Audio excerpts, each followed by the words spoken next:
సర్కారు ఆఫీసులతోని పనంటే ఎట్లుంటుంది చెప్పురి అందరికి ఎరుకున్న ముచ్చటనే ఆయే 10 రూపాయలు తక్కువైనా పని కాదు అంటారు. ఓ కాగితం కమ్మ జిరాక్స్ అటు ఇటు అయినా కూడా ఇవి నడవై ఇంకా కావాలి అంటారు. ఆడికి ఈడికి తిప్పుతారు.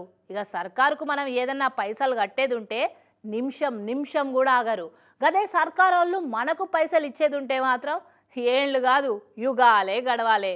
గసుంటి ప్రభుత్వ వ్యవస్థలకు కోర్టు ఎసుంటి పనిష్మెంట్ ఇచ్చిందో చూడురి.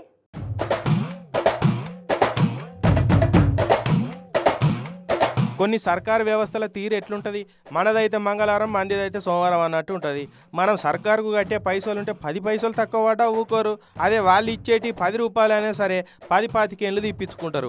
ముఖ్యంగా కాంట్రాక్టర్లకు బిల్లులు ఇచ్చేటప్పుడు సర్కారుకు భూములు ఇచ్చి పరిహారం కోసం ఎదురు చూస్తున్న వాళ్ళకు బాగానే అనుభవం ఉంటాయి అని. గట్లనే ప్రాజెక్టు కోసం భూములు ఇస్తే పైసలు వేయకుండా 25 ఏళ్ల సంతి దింపుతున్నారట ఆఫీసర్లు. ఇక బాధితులు కోర్టులో కేసు వేస్తే ఇన్నేళ్ళు కేసు వాయిదాల మీద వాయిదాలు పడి ఇలా తీర్పు వచ్చింది.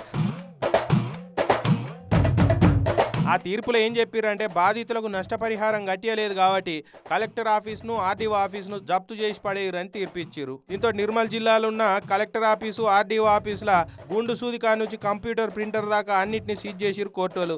అయితే 1999లో గడ్డెనవాగు శ్రీరామ్ సాగర్ ప్రాజెక్టులకు రైతులు భూములు ఇచ్చిరట.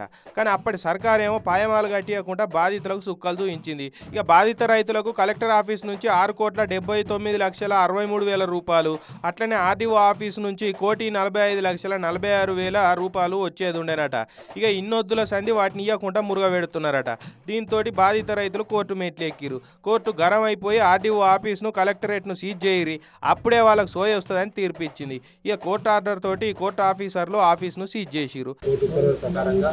జిల్లా కలెక్టర్ ఆఫీస్కు రావడం జరిగింది. ఉత్తర్వుల ప్రకారంగా ఈ రోజు నుండి ఈ బిల్డింగ్ మొత్తం కోర్టు స్వాధీనపరుచుకుంది.